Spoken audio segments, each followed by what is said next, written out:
Vous êtes à l'écoute de Radio Rennes et Radio Évasion. C'est l'heure de votre rendez-vous pluriel.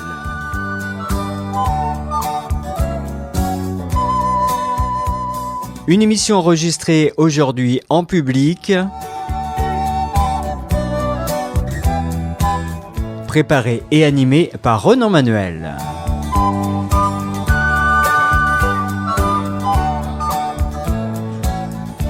Pluriel en public, ici à l'hôtel-restaurant Le Victoria, avenue Janvier à Rennes, qui nous accueille avec toute l'équipe de Place de la Gare depuis 2 ou 3 ans déjà, où nous faisons ces émissions, dans un cadre qui est tout neuf d'ailleurs, un décor revisité avec de très belles tapisseries, un bleu canard que j'adore absolument, et puis des jolis meubles, enfin c'est sympa. Venez, rejoignez-nous là, maintenant, tout de suite. Le premier qui rentre en disant « Je vous ai entendu causer dans le poste », je lui offre un magnum. Ça risque pas d'arriver, c'est pas en direct. Et oui, c'est comme ça. Une émission de 50 minutes consacrée bien sûr aux livres et à ceux qui les transmettent, les librairies bien évidemment, avec toute une équipe. Sébastien Lemercier et Philippe Traîneau sont au son. Gérald Nimal fait des images que vous pourrez retrouver sur la chaîne YouTube de Radio Rennes. Et puis Christine Maudet et Alizé Deslandes sont là également dans les coulisses. Le grand gourou, Gabriel Aubert, qui lui est là depuis 40 ans. Et puis Gérard Jubaud et toute l'équipe donc de l'hôtel-restaurant Le Victoria. Alors on va parler d'auteurs confirmés, mais qui ont aussi une vie importante à côté, et puis de jeunes auteurs qui se lancent parfois en financement autonome ou d'autres aventures comme ça, et puis des libraires parfois qui commencent leur vie de libraire, et c'est le cas aujourd'hui, soit qui ne veulent pas finir cette vie de libraire. C'est Camille qui se bat pour sa librairie à Château-Giron et qui était avec nous hier, et puis un artiste que l'on retrouve aujourd'hui et que l'on aime bien sur Radio Rennes, Jean Géant, qui est en train de préparer son nouvel album. Il sera avec nous, avec ses potes JB et Gaël en live, comme on dit tout à l'heure. David Cara, Justine Jouet et la librairie Nilme, en la présence de Julie Prigent, sont avec nous. Alors on va commencer par le garçon, c'est mon côté parité inversé, moi toujours. David Cara, bonjour. Bonjour Ronan. Ça va bien ? Très bien. Le gars qui a refusé le succès pour partir presque vivre dans les étoiles, en tout cas les regarder. Il va nous raconter pourquoi et comment, parce que c'est un parcours complètement exceptionnel. Je ne sais pas si même peu fréquent, national, il y en a beaucoup, oui, certainement. La librairie Nilme, on parlera du titre de la librairie tout à l'heure avec Julie Prigent. Bonjour Julie. Bonjour. Vous êtes l'associée de Christine Roger qui garde la maison, et peut-être les enfants d'ailleurs, comme on dit, s'il y en a des clients en train de choisir des mangas ou des tout à fait ça. Juniors, qui se trouve 47 boulevard de la Liberté, qui est une toute nouvelle librairie. Et puis Justine Jouet, bonjour. Bonjour. Qui est conteuse parfois et puis historienne de la sorcellerie, donc elle va nous en dire des trucs et peut-être bien des scoops. Peut-être, vous qui nous écoutez, avez-vous entendu parler de Naya, la sorcière. Elle a une gueule, elle avait une gueule pas tibulaire, mais presque, et elle était du côté de Rochefort-en-Terre. Mais y était-elle vraiment ? Elle va nous le dire après une enquête quasi policière qu'elle a menée. Justine est avec nous également. Et puis on va parler d'un autre livre qui vient de sortir avec la bénédiction, avec le partenariat de ceux qui nous accueillent, Place de la Gare. C'est le meilleur de la Bretagne, un livre signé Gilles Pudlowski, qui est un auteur réputé en matière de cuisine, de gastronomie et de visite des cuisines et de leurs coulisses. Et puis les photos de Maurice Rougemont. C'est un très beau livre où l'on retrouve des personnages connus comme Scarlett Lecor par exemple, mais beaucoup de très belles photos, quelques recettes aussi sans le dire trop fort, et puis de très bonnes adresses à découvrir. C'est Art Collection, c'est-à-dire que c'est l'équipe de Place de la Gare en quelque sorte, la version éditoriale de Place de la Gare qui sort ce livre, le meilleur de la Bretagne. Voilà encore donc des nourritures terrestres.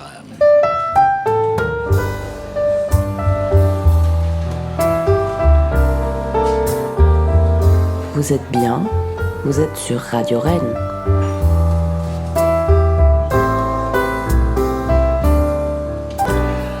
Alors, David Cara, qui est l'un de nos invités, a murmuré à Justine Jouet tout à l'heure que, puisque c'était sa première antenne en direct, ou presque, elle allait sans doute se faire bisuter. Alors du coup, je vais pas commencer par elle, parce que comme ça, elle va avoir les miquettes. Elle va se dire comment il va me bisuter tout à l'heure, qu'est-ce qu'il va me demander. Eh ben non, on va commencer par David Cara. Qui a déjà été bisuté il y a longtemps, c'est ça? Qui a déjà été bisuté il y a quelques années, quelques décennies même d'ailleurs. Alors c'était assez amusant, vous n'étiez pas arrivé David, mais tout à l'heure on a parlé des Guetteurs de l'Aube, qui était le premier livre de Gaëtan Lecoq il y a à peu près une vingtaine d'années. Et maintenant on va parler des Vestiges de l'Aube, qui était votre premier livre il y a une vingtaine d'années. Qui était mon premier roman, oui, il y a 14 ans de ça. Ouais. Alors c'était une histoire de vampire. Oui, alors c'était le côté moderne. vampire était plutôt une allégorie, parce qu'en fait c'était d'abord et avant tout une histoire de veuf qui essaye de se reconstruire après la perte de l'être aimé. Donc c'était un bouquin qui parlait de tout sauf de vampires. Ça m'a valu des invitations à des salons du vampire où je ne savais absolument pas quoi raconter parce que c'était pas le thème. Et puis oui, c'est là que ça a commencé. Ouais. C'est un roman que j'avais écrit pour un ami à la base qui avait vécu le drame d'un des personnages. Et avec un beau succès dès le début, même si le succès va être plus énorme avec un livre suivant, on va en parler. Mais et puis une version BD aussi qui est arrivée assez vite. Oui, qui a été adaptée. Alors Les Vestiges de l'Aube a été adapté par Serge Letendre et Frédéric Pénet chez Dargaud en bande dessinée. Ce qui était un honneur parce que Serge était mon mentor en termes d'écriture. C'est-à-dire que c'est en lisant La Quête de l'Oiseau du Temps quand j'avais 16 ans que j'ai eu envie d'écrire un jour. Et de me retrouver avec l'auteur de La Quête à co-scénariser un bouquin, c'était extraordinaire, quoi. Mais ça fait partie des multiples belles aventures qui ont démarré avec Alors, Les Vestiges de multiples l'Aube. belles aventures, parce qu'en fait, vous avez vraiment eu plusieurs vies. Hein. Avant ce premier roman, vous avez été journaliste, vous êtes fils de journaliste et publicitaire également. Comment est-ce qu'on, d'un coup, on se dit, tiens, je vais laisser tomber tout ça et puis aller raconter des histoires complètement folles, hein, parce que certains projets, si j'ose dire, le sont. Ouais, malheureusement, ils ne le sont pas tant que ça, en fait. Mais comment on fait ça? C'est très personnel, mais je dirais peut-être parce qu'à l'époque, j'avais une peur panique de la mort et qu'il fallait faire un maximum de choses avant qu'elle n'arrive. Et que c'était une... Je suis très angoissé par tout ce qui est monodimensionnel, donc je préfère aller voir d'autres choses, quitte à m'arrêter quand tout fonctionne pour aller recommencer à zéro ailleurs. C'est quelque chose qui me plaît. Alors c'est évident que vous n'avez pas eu envie d'aller ailleurs tout de suite parce que le projet Bleiberg, qui en plus est une édition d'un petit éditeur rennais, les éditions critiques, qui a sa boutique également, c'est un succès monumental auquel vous ne vous attendiez pas du tout. Ah non. En fait, après Les Vestiges de l'Aube, j'avais rencontré un des libraires de critiques. J'avais commencé à travailler sur le projet Bleiberg, mais qui avait pour ambition, comme Les Vestiges de l'Aube d'ailleurs, de juste d'exister. Enfin, après qu'il soit lu, ça me semblait impensable. Et Critique a lu 10 pages de Bleiberg et m'a dit on le publie au mois d'octobre, tu le termines et on y va. Et puis il se trouve qu'il est tombé entre les mains d'un critique littéraire parisien qui a décrété que c'était le thriller de la décennie. Donc à partir de là, c'est parti. On s'est retrouvé numéro 1 des ventes partout en France pendant des mois.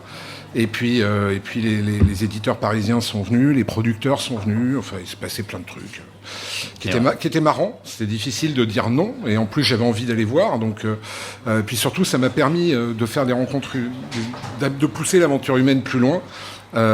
J'ai pu travailler au niveau cinéma avec un réalisateur que j'admire qui était Alain Berberian, dont j'aimais beaucoup la caméra, et on a pu écrire un film ensemble. Enfin, voilà, je me suis retrouvé... Tout s'est enchaîné, on y viendra, de la visite du FBI à la déclinaison BD aussi pour le projet Bleiberg. Il y a des propositions sur Netflix, enfin il y a énormément de choses.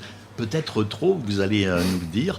Et puis, on va continuer à faire le tour avec la librairie Nilme. Alors moi, forcément, hein, c'est mon côté ancien journaliste du service public. Hein, vous savez, on va fouiller dans les trucs, machin, parfois de manière malsaine. Mais moi, j'ai été chercher dans tous les dictionnaires que je connais, hein, qui ont été écrits essentiellement par un vieil universitaire anglais qui s'appelait... enfin quelque chose comme ça. Alors j'ai regardé dans le Kenya récent, dans le vieux Sindarin, dans le Sylvain, et je n'ai pas trouvé, mais parce que tout simplement votre nom vient de l'ancien Kenya, n'est-ce pas? Le premier âge. Vous avez vu ça? Exactement. Heureusement que j'ai téléphoné à votre copine. Alors, le nom de la librairie Nilme, c'est donc un clin d'œil à Tolkien. Oui, on a une passion pour son univers et pour tout ce qui est univers qu'on dit geek aujourd'hui, et on voulait le retransmettre, mais sans que ça le crie partout. Et ça veut dire amitié, et c'est un projet de 2 amis, donc ça nous tenait à cœur que voilà, c'est une petite subtilité, mais voilà, ça nous plaisait beaucoup. Puis le nom sonnait bien, il nous plaisait. Oui, donc, c'est vrai. Ouais. Alors, ça fait une librairie de plus à Rennes, tant mieux, il y en a plein, ça devient une ville de librairie, comme Becherel, c'est la capitale des vieux livres, et une librairie indépendante aussi, une de plus. Complètement, oui, tout à fait. Ça, c'est c'est vraiment important. Nous deux. Avec une ligne, j'ai vu qu'on pouvait prendre un petit thé ou un petit Tout à café. fait, on a un petit espace où on peut venir confortablement. s'installer tranquillement, prendre un thé, un café, travailler si on a envie. On a souvent des dessinateurs qui sont là, on a des gens qui passent avec leur famille. Voilà. L'idée, c'était de profiter du temps, rediscuter avec les gens, repartager, voilà, qu'on ait le temps aussi d'échanger. Je pense que ça manquait beaucoup ces dernières années. Donc on a la librairie qui est là tout le temps, et puis on a plein d'occasions de se rencontrer les uns les autres, quoi. Ça, c'est sympa et c'est important, bien évidemment. Justine Jouet, vous signez Naya, une sorcière à Rochefort-en-Terre, aux éditions Cobb Braze, ou plutôt le mystère Naya, parce que vous avez enquêté. Alors, je voulais vous prévenir que le nom de Kermadec apparaît comme étant possiblement l'identité de Naya, on ne sait pas trop. Il y a des héritiers de Kermadec qui sont là et qui voudraient vous poser quelques questions, parce qu'ils estiment que vous avez complètement diffamé leur arrière-grand-mère. Vous la sentez comment, le bizutage, là? C'est du vrai ou c'est du pas vrai? Je pense que c'est du faux. Hein, c'est du faux? On parie? Oui. Il n'y a pas de Kermadec qui soyons existe en sérieux, France. oui, donc il n'y en a pas. Le vous avez mystère tenté, Naya. c'est bien. En fait, la photo, les photos assez célèbres de cette sorcière assez typique de la Haute-Bretagne, dans le pays de Rochefort-en-Terre, s'est passé à la postérité grâce aux frères Géniaux, hein, en particulier Charles Géniaux, un grand photographe de la terre, des traditions dans le pays de Rennes. Et c'est à partir de cette image que vous vous êtes dit, je vais me pencher sur Naya. Est-ce qu'elle a vraiment existé? Moi, j'ai écrit un conte autour de Naya. Je me rends compte que si je vous avais lu avant, moi, j'aurais pas pu l'écrire parce qu'il y a un doute. Comment vous avez eu cette idée-là? Il y a quelques années, j'étais étudiante en master à Tours, au Centre d'études supérieures de la Renaissance, et j'ai travaillé sur les herbiers polonais à la Renaissance, et je suis venue m'installer à Rochefort-en-Terre, enfin à côté, et j'ai dû changer de sujet de mémoire pour m'intéresser aux sorcières. Et de là, avec toutes les difficultés du Covid, j'ai écrit un mémoire autour des procès de sorcellerie en Bretagne, du 15e jusqu'à l'existence de Naya. Et de là est partie une enquête policière avec les descendants de Charles Géniaux. Voilà, et vous avez quand même levé des petits lièvres. Est-ce que ça s'est bien passé? On va y venir, mais est-ce que ça s'est bien passé quand vous avez questionné un peu peut-être des anciens d'anciens qui ont connu peut-être des souvenirs plus précis autour de cette dame, ou est-ce que c'était un flou, une brume un peu questionnante? Il y a les deux parce que, alors malheureusement ils sont décédés il y a quelques mois, mais il y avait 2 frères qui existaient à Rochefort-en-Terre, et il y en a un qui disait que ses parents avaient connu Naya et l'autre disait que non. Mais ce livre-là, Naya, c'est une partie de l'histoire du village de Rochefort-en-Terre, et les habitants y ont contribué par leurs souvenirs. C'est pour ça d'ailleurs qu'ils sont dans les remerciements. Ouais. Et que finalement, c'est pour ça que ce livre il est ouvert, parce que l'histoire de Naya, même si je l'ai écrit, elle ne m'appartient pas. C'est l'histoire d'un village et d'une Bretagne du 19e siècle. Alors il est écrit comme une enquête, vraiment, c'est-à-dire que vous prenez les lecteurs à part en disant vous allez voir que, ou peut-être avez-vous remarqué quelques pages avant, est-ce que ça ne vous permet... C'est assez curieux comme manière de prendre à soi le lecteur, de le faire participer à votre enquête en quelque sorte. Hein. C'était tout à fait volontaire, c'était le côté conférencière des sorcières. C'est-à-dire que si les sorcières ont été pourchassées, c'est parce que quelque part on ne les connaissait pas. Donc finalement, si je prends un sujet et que j'en parle, il va m'appartenir. Or, j'estime que pour que les personnes comprennent que j'enquête sur les procès de sorcellerie et les sorcières, il faut que je les mette dans ma peau. Donc c'est pour ça que le fait de présenter les témoignages de Charles Géniaux et puis de dire vous allez voir, j'ai retrouvé tel et tel personnage dans le témoignage, ou alors on ne l'a pas retrouvé, j'ai travaillé avec la famille Géniaux, etc. Ça, j'ai pas envie de prêcher pour ma paroisse, que ce soit pour ce livre-là ou pour d'autres. Et c'est ce que je fais pour Hélène Gégado en ce moment, c'est-à-dire que... Ah oui, vous vous attaquez à Hélène Gégado. Oui, je m'attaque. Attendez, nous faites pas le coup de dire qu'elle n'existe pas, non. Parce que Feu Gentelet ne va pas être d'accord avec sa fleur de tonnerre. Hélène Gégado a bien existé. Oui, elle a bien existé, les faits, les heures du procès existent. Exactement. Je vous présenterai les descendants d'une vraie autre sorcière beaucoup plus récente. Elle a été inculpée d'escroquerie après avoir sévi comme sorcière pendant 20 ans.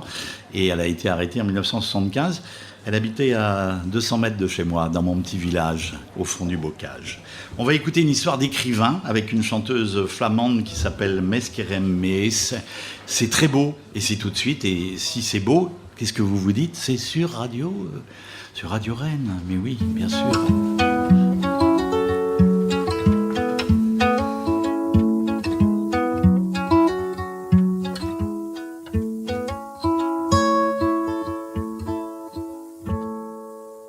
I am but a writer and have something to state. Not much of a fighter, though I love a good debate. Can't be bothered to leave the house on any given day. For I am but a writer, and that's the writer's way. To read a book of mine. Pluriel au Victoria, avenue Janvier à Rennes, pour parler de livres avec la librairie Nilme, Julie Prigent, et puis Justine Jouet pour parler de sorcellerie, et David Cara pour parler de celui qui est grimpé au firmament des étoiles du succès littéraire et qui a décidé d'aller les voir, les étoiles plutôt. Julie Prigent, comment est-ce que vous avez décidé d'actionner cette Nilme, cette amitié entre vous deux, Christine Roger et vous? Vous aviez un cursus dans le monde de l'édition ou bien du commerce? Comment on se lance dans une librairie? J'ai été libraire pendant 10 ans en librairie spécialisée manga. Oui, j'étais responsable de la boutique qui est à Rennes, c'est une librairie spécialisée d'accord, qui est dans le centre-ville. Tout à fait, la librairie Japanime. La librairie voilà. manga de Rennes. Jusqu'à votre arrivée. Voilà, exactement.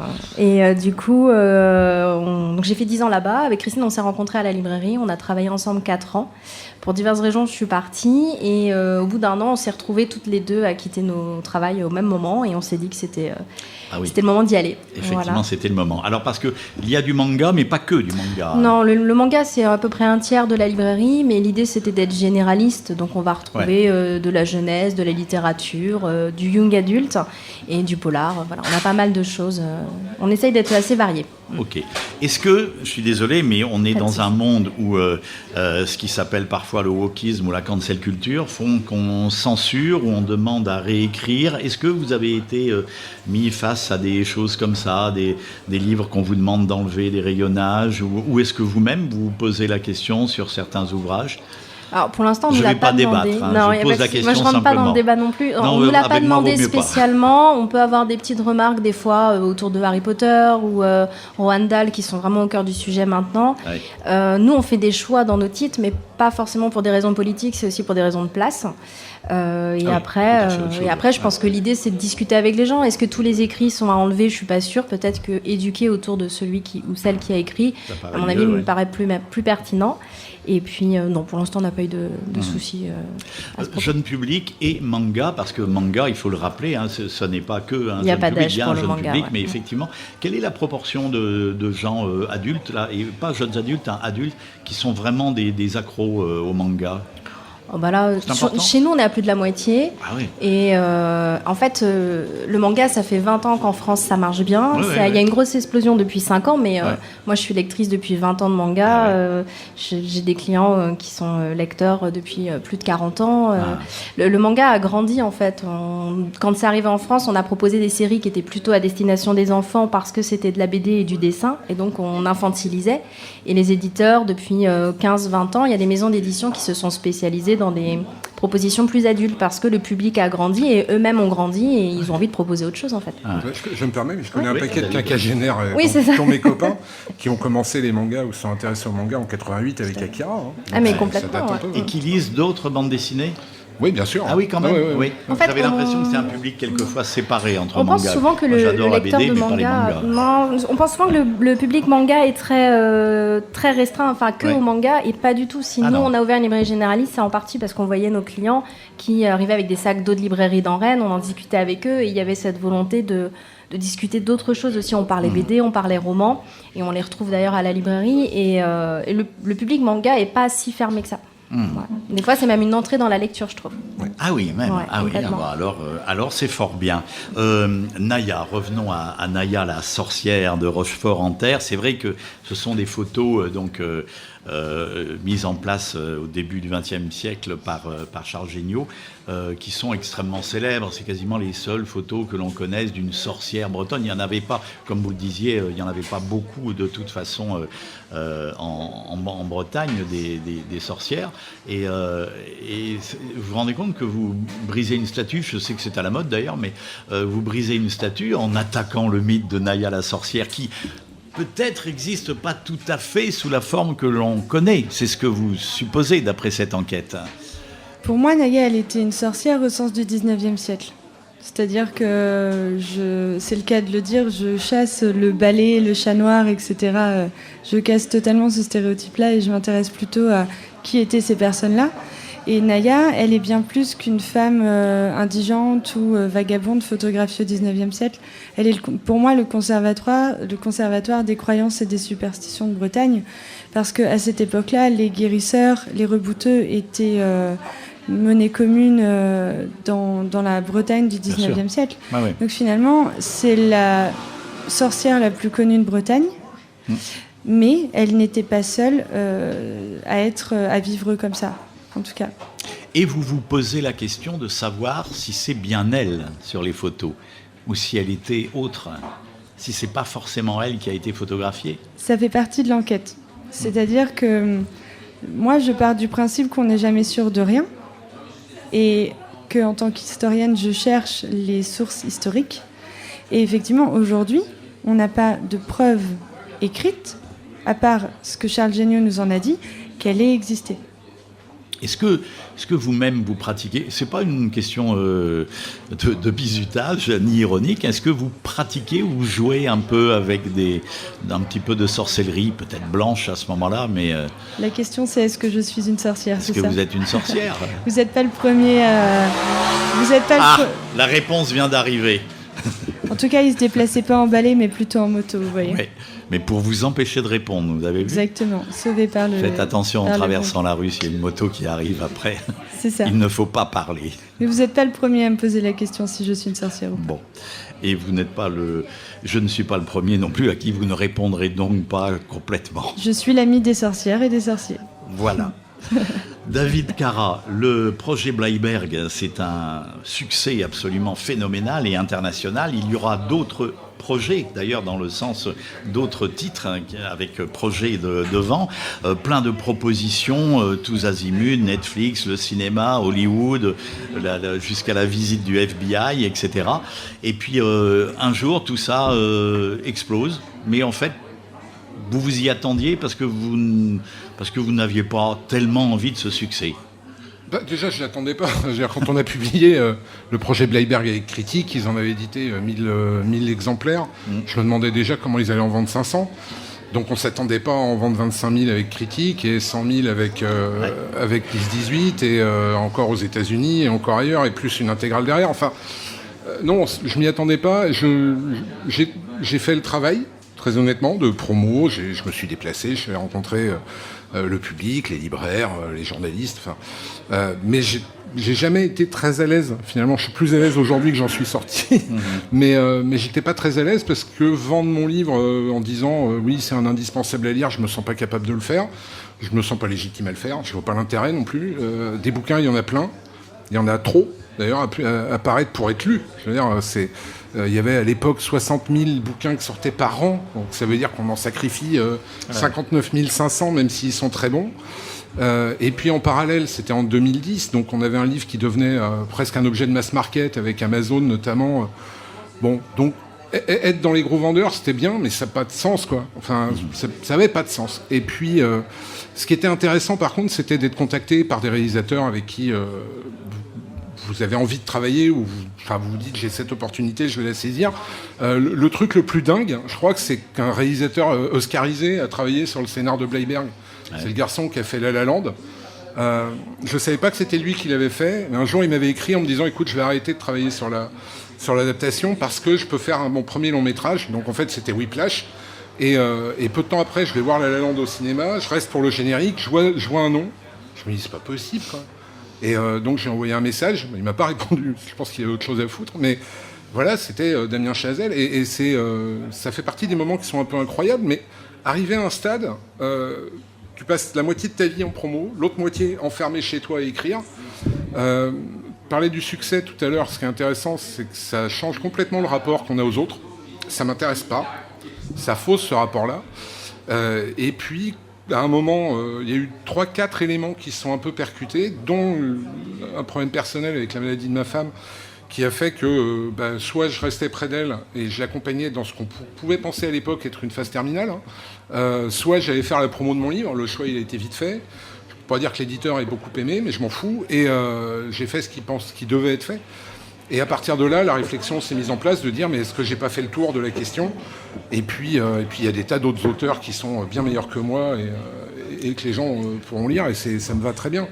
Et puis un jour, vous êtes tombé sur un télescope, vous allez nous raconter comment. Un peu. Une chanson d'Yves Simon, lui aussi, a fait une démarche de se mettre à écrire un jour après avoir beaucoup chanté. Il écrit d'ailleurs très bien, c'est assez discret désormais sa carrière, mais dans cette chanson, il prévoyait d'écrire d'ailleurs, puisque ça s'appelle « Raconte-toi ».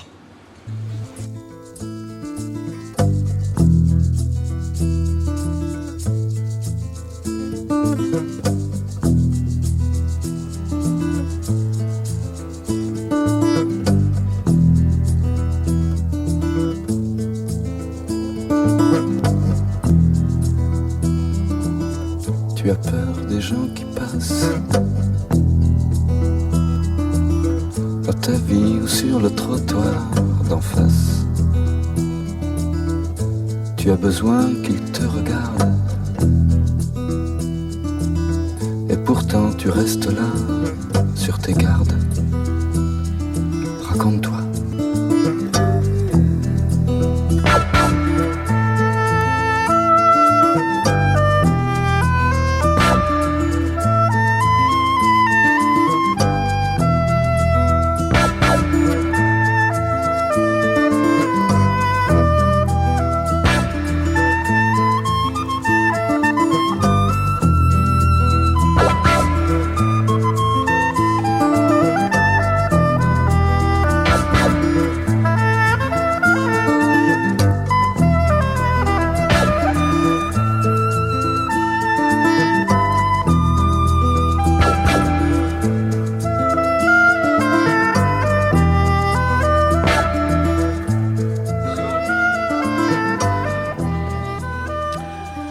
Yves Simon sur Radio Rennes, et nous sommes ici en public au café-restaurant Le Victoria, avenue Janvier, avec toute l'équipe de Place de la Gare et avec la librairie Nilmeux qui vient d'ouvrir 47 boulevard de la Liberté à Rennes. C'est Julie Prigent qui est avec nous, Justine Jouet qui n'est pas sorcière. Elle n'est pas sorcière, venez pas l'embêter en disant tiens, il y a ma vache qui... Non, elle est historienne de la sorcellerie.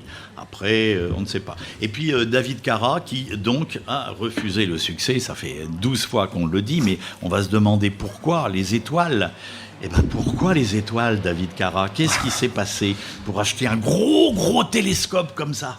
Alors il s'est passé un truc tout bête, c'est que je suis né peu de temps après que l'homme ait posé le pied sur la Lune, et qu'à l'époque toute ma génération a grandi avec des livres sur la conquête spatiale, sur les missions Apollo, et que j'avais un oncle qui lui pratiquait l'astronomie et qui fait que quand j'avais 8 ans il m'a montré Saturne et Jupiter dans un télescope. C'est une vieille histoire d'enfance. Ah ouais, c'est une vieille histoire. Ah ouais. Et ça m'a toujours passionné. Alors après, embarqué dans le quotidien, dans le boulot, j'ai un peu lâché l'affaire, et puis en fait, le hasard a fait qu'alors je travaillais sur le 5e tome de la série Bleiberg, je voulais bosser sur la privatisation de l'espace et les enjeux de la privatisation de l'espace, et je suis tombé sur des publications, notamment des photos de Hubble, que j'avais pas toutes vues, et je me suis rendu compte qu'on en avait appris beaucoup sur l'univers dans lequel on vit, et qu'accessoirement, des amateurs pouvaient travailler avec des professionnels en faisant des photos, en faisant de la recherche, et en faisant aussi de la vulgarisation scientifique. Et ça a été immédiat. je me suis dit, je veux faire ça. Et donc il a fallu réapprendre. Donc ça a été 3 ans de vrai travail pour réapprendre tout ça. Et puis on s'est réunis à 9 astrophotographes français. On a créé une asso qui s'appelle Astrofleet, avec une chaîne YouTube où on fait à la fois des cours d'astrophoto et puis de la vulgarisation sur le cosmos auprès du grand public. Et on a mutualisé nos photos, parce qu'en fait, pour prendre une photo d'une nébuleuse ou d'une galaxie, il faut énormément de temps de pause. Je ne vais pas rentrer dans les aspects techniques, mais plus on a d'appareils photo, enfin de caméras en l'occurrence, et de télescopes qui photographient une zone, plus on va avoir de détails et mieux on va voir l'objet. Et on a en plus installé un télescope en Espagne qu'on dirige à distance. Ah oui. Sous un ciel absolument pas pollué, ce qui n'est pas le cas à Rennes, et qui nous permet de voir des choses qu'on voit jamais, et donc de découvrir il y a 6 mois une nébuleuse avec une équipe de scientifiques qui n'avait jamais été observée, qui maintenant est entre les mains des grands astrophysiciens mondiaux. Mais finalement, chasser le naturel de l'écriture, il va peut-être revenir un peu au galop, parce que ce monde est tellement passionnant que je me suis laissé dire que peut-être une série de portraits sur ces scientifiques parfois peu connus, c'était un peu sur le feu, non ? Oui, en fait, je travaille sur une série de portraits de scientifiques peu connus du grand public. C'est aussi une des raisons pour lesquelles j'ai arrêté. C'est-à-dire que si je vous demande à tous là, qui est Michel Fourniret, vous allez être capable de me répondre. Si je vous demande qui est Claire Patterson... C'est un astrologue, non ? Voilà. Vicieux. Un peu vicieux. Il y a dû y en avoir. Hein. Mais, enfin, astronome d'ailleurs. Astrologue, surtout pas astrologue.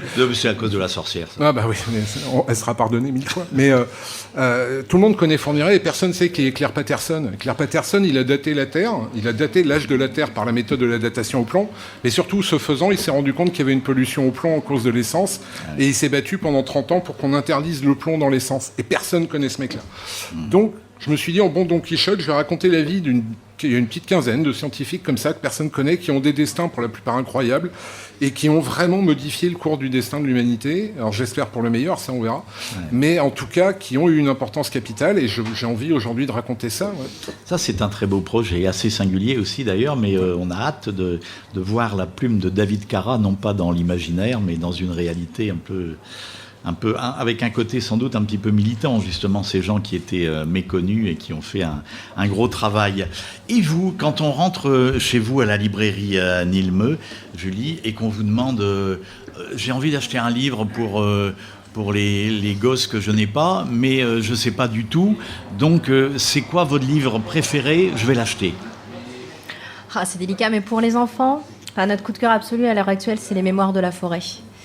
C'est un livre qui est sorti à l'École des loisirs fin d'année dernière. On a le 2e tome qui est sorti début d'année, et c'est l'histoire de Archibald de Renard qui tient une librairie dans un arbre en milieu de la forêt. Et un jour, Ferdinand Taupe vient le voir parce qu'il a laissé ses mémoires quelques années auparavant et il veut retrouver ce livre-là. Sauf que bien sûr, le livre a été acheté le jour même par un inconnu et ils partent tous les deux dans la forêt à la recherche de cet inconnu pour retrouver le livre. Et au milieu de tout ça, on découvre que Ferdinand a la maladie d'oubli-tout, qui correspond à Alzheimer, et donc il perd ses souvenirs, c'est pour ça qu'il a besoin de les retrouver.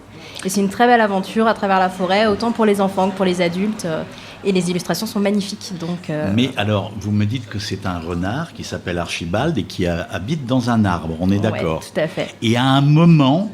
Est-ce que arrive à petits pas un corbeau avec un renard qui arrive au pied? Pas pour le moment, mais il y a d'autres tomes qui vont arriver. On va envoyer un petit message à Michael pour lui dire de mettre un petit renard, un petit corbeau, ça pourrait être sympa. Si les renards commencent à s'installer dans les arbres, là, je vous connais. On s'en sort plus. Ah bah alors là, où va la fontaine? Mais la librairie est magnifique. La librairie est magnifique, elle se trouve 47 boulevard de la Liberté en tout cas, et vous la tenez avec votre collègue Christine Roger. On a cru comprendre que vous alliez vous attaquer à une autre tueuse en série, celle-là qui n'était pas forcément sorcière, qui se revendiquait pas comme telle, en tout cas, après le succès. Ou pas, ça vient de sortir, c'est difficile de parler de succès pour le moment. Mais... Naya vient de sortir il y a quelques jours. Donc il y a 15 jours à peu près. Ouais. Donc, Et il sort aux éditions Cobb Brave, je le rappelle, oui. C'est-à-dire une distribution parfaite dans toute la région. Hein. Ça, c'est une maison d'édition que j'aurais jamais cru avoir. Le hasard a fait que j'ai une communauté sur LinkedIn et puis il y a 1 an et demi, donc comme toi, j'ai laissé mon travail pour me consacrer à ma passion. Et suite à un post à ce sujet, Jeanne, qui est aujourd'hui mon éditrice chez Cobb Brave, m'a dit sujet passionnant. Et j'avais appelé Cobbraise quelques semaines auparavant, et puis on m'avait dit, mais vous savez, avec le confinement, on a eu énormément de manuscrits, vaut mieux pas nous l'envoyer. Donc ça m'avait dépité. Et en fait, si, j'ai eu une réponse positive. Et du coup, c'est incroyable. C'est un réseau de distribution, c'est des commerciaux qui s'occupent de mon livre. Enfin, pour moi, c'est un véritable rêve éveillé. Ouais. Et donc, ça donne envie de continuer. Ah oui. Bon. Finalement, j'ai fait de ma spécialité l'enquête, parce que ça fait longtemps que je suis des enquêtes policières, etc., qui sont réelles ou irréelles. Donc tout ce qui est enquête policière, etc., ça me parle. Et effectivement, Naya n'a tué personne, on est d'accord. Oui. Mais Hélène Gégadeux, oui. Donc Oui, un petit peu, oui. l'idée, c'est que Jean Telet en a fait une sorcière dans Fleur de tonnerre. Ouais. Donc l'idée, c'est d'aller voir dans les sources. On parle de 400 pièces d'archives, voire plus après, d'aller voir si effectivement il y a sortilège, sorcellerie et spoil. Effectivement, il y a.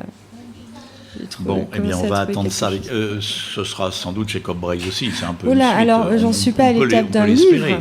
On peut l'espérer, mais j'en suis pas à l'étape d'un livre. Déjà, en faire une conférence. Il y a toute l'enquête à faire après. avant. Ouais. Oui. Mais moi, je peux vous préparer quelques années comme ça à suivre, parce que je vais vous parler de Léontine un jour. Mais parlons de Léontine et d'Hélène, bien sûr. Il y a de quoi faire. Il y a déjà eu un livre dans les années 70 aux éditions Stock, mais ça mérite d'être revisité. Vous restez avec nous tous les trois, bien sûr, parce qu'on va écouter et voir aussi nos amis avec Jean dans un instant. On écoute d'abord Bella Fleck. Un petit peu de bluegrass, ça fait toujours bien aux oreilles, et on a l'impression après que l'herbe est plus bleue que dans le champ d'à côté. C'est comme ça. Bella Fleck.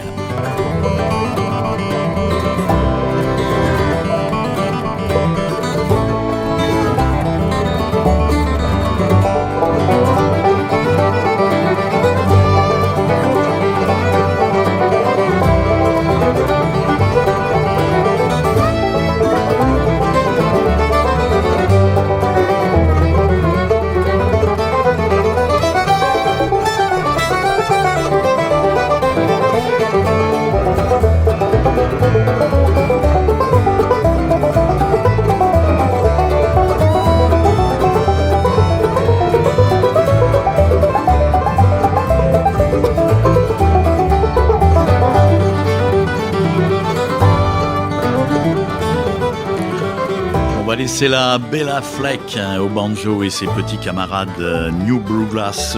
Ça se passe sur Radio Rennes, et nous sommes ici au Victoria, avenue Janvier, pour ces émissions spéciales plurielles hors les murs. Il faut que je vous confie quelque chose que je ressens depuis des années et des années, même dans une autre vie, dans des émissions où j'avais le bonheur d'accueillir des auteurs et des libraires, des éditeurs ensemble. C'est le off, en quelque sorte. Quand le disque passe, c'est absolument passionnant d'entendre des auteurs, des libraires en train de discuter de ce qu'ils font, de leurs petits secrets, de comment ça se passe avec ceci, avec cela. Et en fait, ce qu'ils ne savent pas, c'est que, comme on dit, le rouge est mis. Eh ben non, on enregistre aussi cette partie-là, et après on la rediffuse sur le Darknet. Ça se vend pas, mais enfin bon, ça pourrait. On va parler de chansons et de poésie encore avec Jean Géant et ses camarades JB Polidoro et Gaël Faune. On en a parlé un petit peu hier, Jean, de ce mini-album, cet EP Chevaux Savants, qui n'est pas du tout le brouillon ou un extrait de l'album qui se prépare. Bien au contraire, encore une fois, piano-voix presque essentiellement. Comment c'est concocté avec tous les invités? C'était une envie, tu nous en as parlé hier, mais comment on met au bout d'un moment le point final en se disant tiens, là ça y est, on y est, là c'est bon, il n'y a plus qu'à mixer, enfin il n'y a plus qu'à... Sur le projet d'album, effectivement, ça fait maintenant un peu plus de 2 ans que je suis dessus. C'est le 5e du nom, un album qui n'a pas encore de nom d'ailleurs, qui sortira en octobre. Le point final, je crois que oui, c'est une fois qu'on a réuni suffisamment de morceaux pour justement avoir un projet je dirais, qui est suffisamment cohérent. un petit peu comme disait tout à l'heure l'auteur Justine, ouais. qui parlait de son livre, pas tout de suite. Bah, c'est un petit peu pareil pour un album. On se dit, pas tout de suite, on n'est pas prêt. Puis un jour, si on y va, quoi. Parce que sinon, on n'est jamais prêt. Et c'est ça. Tour de table rapide avant de vous écouter tous les trois. C'est important, la musique, la chanson, pour vous, quand vous écrivez, Justine? Oui, ça fait partie de la base de ma création. D'accord, Y a carrément. pas de... Ah oui, dès le matin, c'est important. De l'électro, enfin surtout de la musique bretonne, ça ne s'invente pas, mais de l'électro aussi, ouais. D'accord. Et vous? Nous, on Julie? diffuse de la musique à la librairie toute la journée. D'accord, et c'est ça- important, c'est pas hyper varié, simplement mais un fond tout à fait. sonore, quoi. Ouais, ça nous semble important. David? Ah ouais, c'était une playlist pour chaque personnage, chaque chapitre, chaque D'accord. bouquin. Ah oui, donc pour indispensable. le livre qui se prépare aussi. Donc, eh bien, Jean, Gaël, JB, c'est absolument quand vous voulez maintenant. C'est à vous.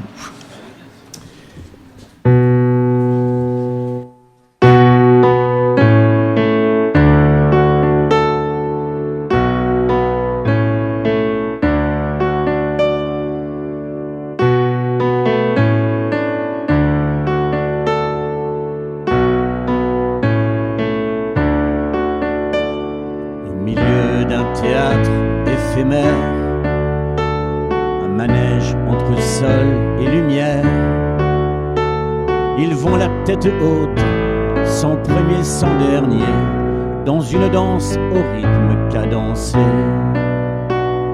Ils marchent sur la pointe des sabots et rêvent au ralenti de galop. Ils vont, reviennent dans une brume de poussière, comme s'ils bravaient la terre tout entière. Les chevaux de Montebello, les chevaux de Montebello. Ils avancent en arrière, sans finir pour autant à l'envers.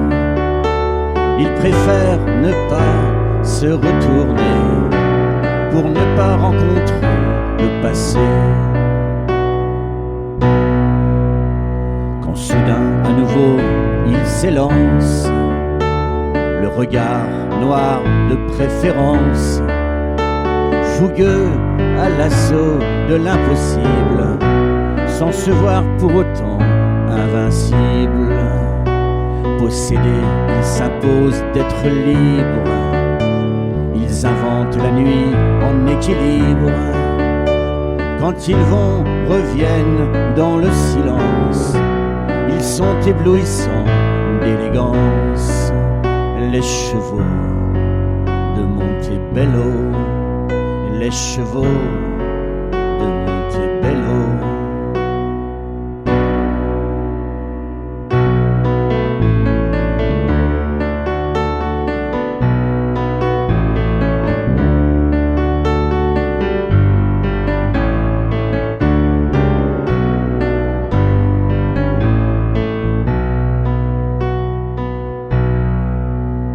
Impatients, passionnés, passionnants, on oublie qu'ils sont à contre-temps. Avec eux, pas de perdu, pas de vainqueur. Avec eux, l'important est ailleurs. Tout autour, tout est clair dans la nuit. Tout autour, on se sent à l'abri. Avec eux, on se perd, on se laisse faire, au milieu d'un théâtre éphémère. Avec eux, on se perd, on se laisse faire, au milieu d'un théâtre éphémère. Avec les chevaux de Montebello, les chevaux de Montebello, les chevaux de Montebello.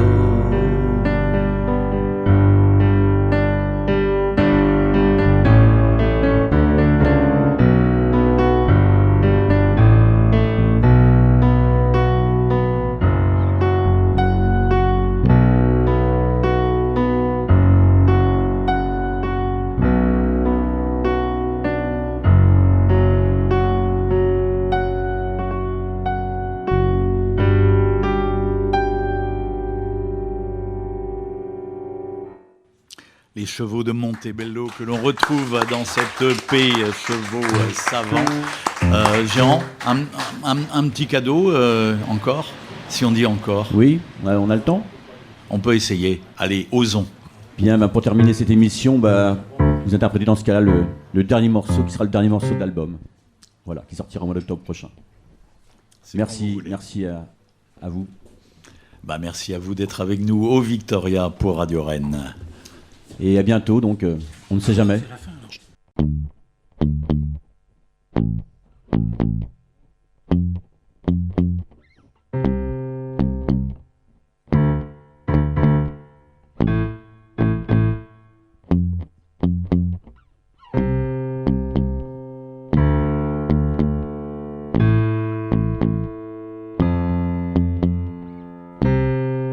On ne sait jamais de quoi rêvent nos chiens, et quand on leur demande, ils se souviennent de rien. On ne sait jamais où vont tous ces nuages, bien après l'horizon, comme nous, comme en voyage. Ils vont sans même douter, mi-fauves, mi-sauvages, et se mettent à pleurer, parfois, les nuits d'orage.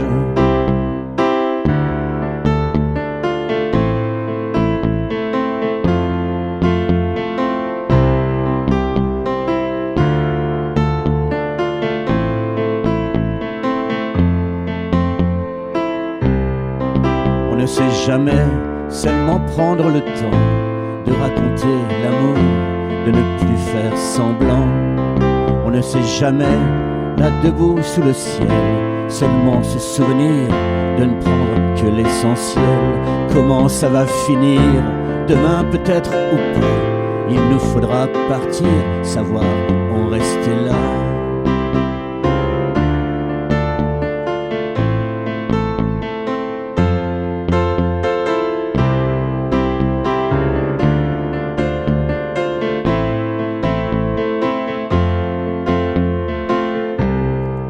On ne sait jamais si l'on doit faire confiance à tous ces bruits dehors qui chahutent le silence. Pourtant à chaque fois on veut la fin de la fête, et comme à chaque fois on ne veut pas que ça s'arrête. Pourtant à chaque fois on veut la fin de la fête, et comme à chaque fois on ne veut pas que ça s'arrête.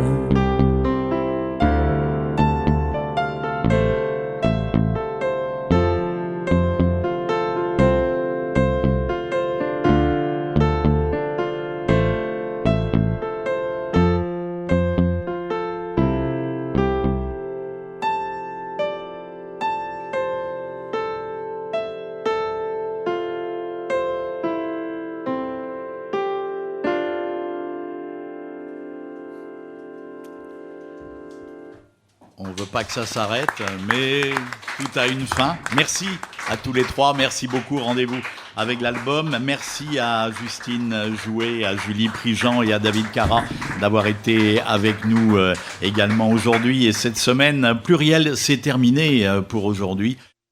Merci beaucoup d'avoir été avec nous, de nous avoir écoutés. Et puis continuez à écouter Radio Rennes parce que finalement, c'est très bien Radio Rennes. Hein. Allez, maintenant, c'est l'heure de l'apéro. Amen.